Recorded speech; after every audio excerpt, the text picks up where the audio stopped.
Good day, I'm Lorraine Mendez and this is your JIS News for Friday, June 9.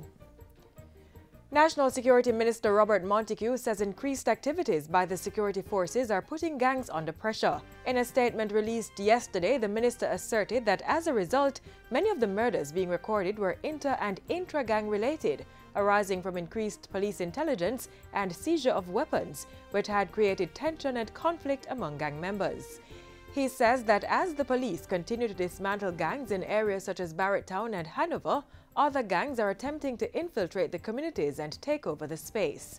In addition, he points to a disturbing new trend where feuds involving gang members overseas are being fought in Jamaica. Some of these conflicts are said to arise from lottery scamming and the gun for drugs trade. But Minister Montego says the security forces will continue enforcing curfews and other measures to curtail gang-related murders and clamp down on crime and violence generally. He says government is also determined to continue social intervention programs in communities to result in a safer and more prosperous Jamaica for all. The National Security Minister is urging all well-thinking Jamaicans to work with the authorities in implementing the 5-pillar crime strategy and help with law enforcement. Cabinet has approved contracts amounting to $1.36 billion to carry out infrastructural works for housing projects in Clarendon.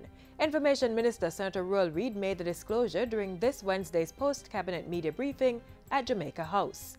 Build Right Construction Company Limited has been awarded a $788.1 million contract to carry out civil infrastructural works at the Sevens Housing Development in Birds Hill, Clarendon. Surrey Paving and Aggregate Company Limited is contracted to undertake similar work on Phase 2A of the Longville Park housing development at a cost of $289.36 million. And Asphaltic Concrete Enterprise Limited is to be awarded $281.3 million to do likewise at Moneymusk Country Estate.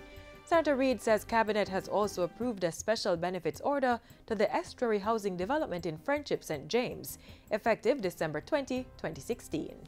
To facilitate the allocation of 170 housing solutions at said location to contributors who met the criteria of the National Housing Trust.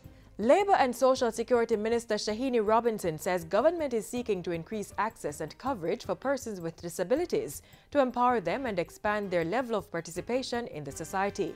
We are working to actualize the right of every Jamaican with disabilities to develop to maximum potential as mandated by our Disability Act.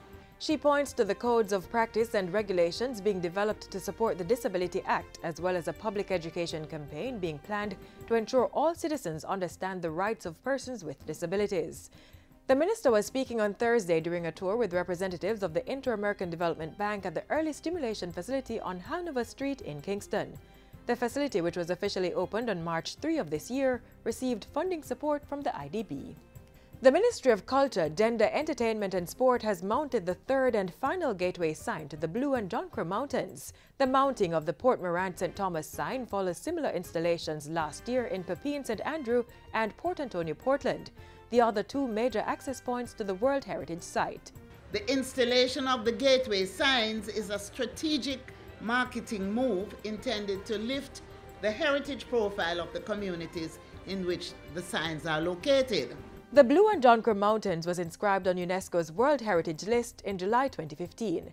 It's one of only 32 mixed World Heritage sites and the first such in the Caribbean. Meanwhile, the Culture Minister has announced that 20 entrepreneurial-minded young people from St. Thomas will be getting exposure to innovative and exciting ways of developing viable cultural and creative business. They are being invited to participate in the Ministry's second Economic Opportunities Workshop for communities in and around Blue Mountains, which will be held soon.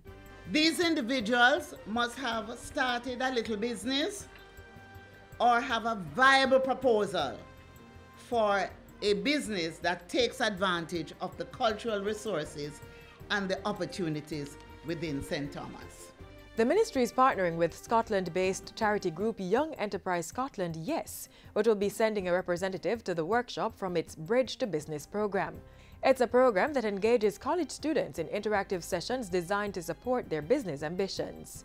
So JIS has agreed to work with the ministry to make the free entrepreneurial assessment tool, which is a module, a tool that they use to train participants in workshops in order to exploit opportunities that will become available.